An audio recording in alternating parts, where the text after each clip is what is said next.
So yesterday, a group of bandits organized themselves, gathered all their military weapons, and headed to go and attack a fortified Nigerian military base. Now, listen and see the result of what they met. I don't know exactly who is equipping these bandits or who is encouraging them, but at least for the first time, I'm seeing the Nigerian army and the Nigerian Air Force collaborate to teach these miscreants the lesson of their life. Just listen.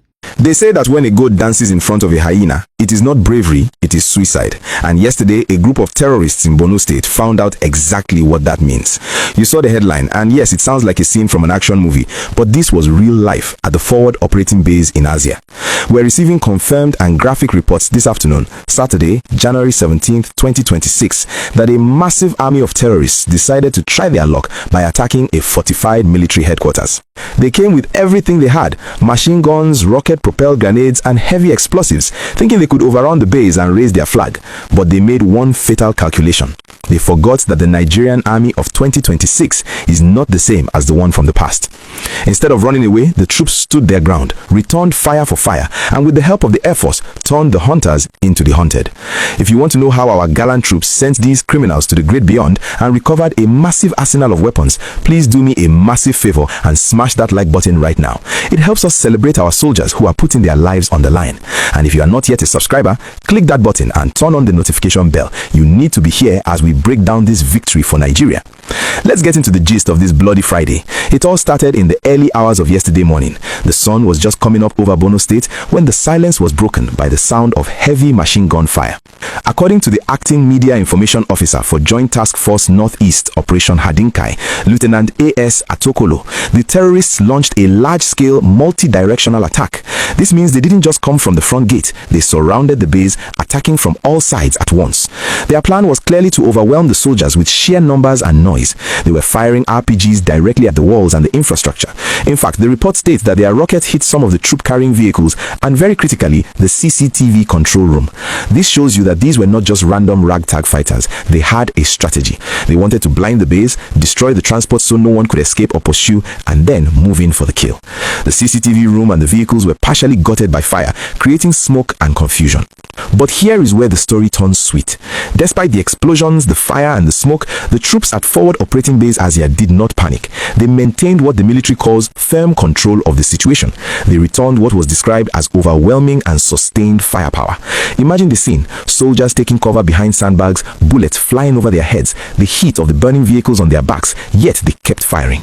This firefight lasted for over an hour, 60 minutes of non-stop shooting. That is a lifetime when you are in battle. But the terrorists could not breach the perimeter. They tried, but they met a wall of resistance that was harder than rock. And then the game changer arrived, the Kings of the Sky. The statement confirms that the air components of the Nigerian army and other aerial platforms were called in. This is why we always talk about the importance of air superiority.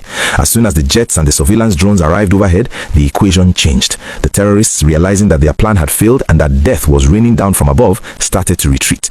But you cannot run from a bird that sees everything. The report says that persistent intelligence, surveillance, and reconnaissance platforms immediately tracked the fleeing terrorists. This is the part that makes me smile. They thought they could just disappear back into the bush like they usually do, but the drones followed them, marked their withdrawal routes, and the fighter jets pursued them. The military uses the word neutralized, but let us speak plain English. They were wiped out. The precision strikes on their escape route resulted in scores of dead terrorists. It was a massacre of the wicked.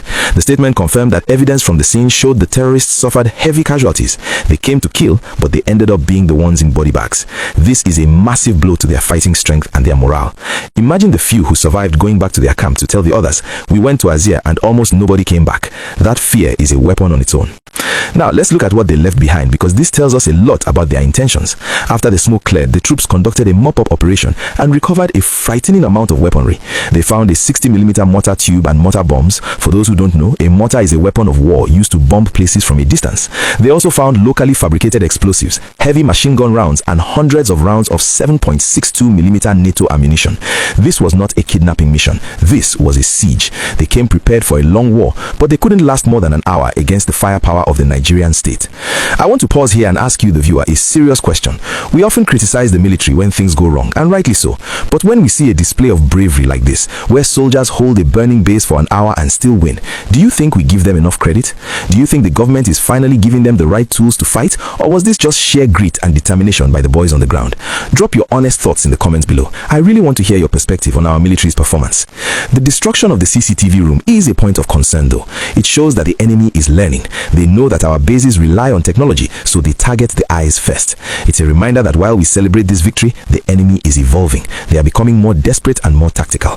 But as yesterday showed, no amount of tactics can beat superior firepower and the will to fight. The lieutenant mentioned that the engagement didn't end at the base. The follow-up operations are what really dealt the blow. This pursuit strategy is what has been missing in the past. Before, we would just defend and let them go. Now, we defend and we chase. That is how you win a war. It's also important to note the timing. This attack happened on a Friday morning, a time when they probably thought the soldiers would be relaxed or preparing for prayers. They rely on surprise, but the vigilance of the troops at forward operating base saved the day. It sends a message to all other forward operating bases: stay alert because the enemy is watching.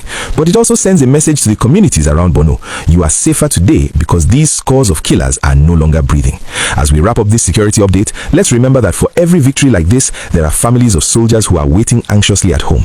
These men and women stood in the fire so that we could sleep in peace. They faced RPGs and machine guns and didn't flinch. That is the definition of heroism. If you found this update encouraging and you want to see more news about our military winning the war, please smash that like button. Let's get this video to 5,000 likes to show our troops that we appreciate their sacrifice. And if you are not yet a subscriber, please do it now. We will be tracking the aftermath of this attack and bringing you more updates from the front lines. Stay safe, stay vigilant, and remember, evil can only thrive when good men do nothing. And yesterday, our good men did something very big.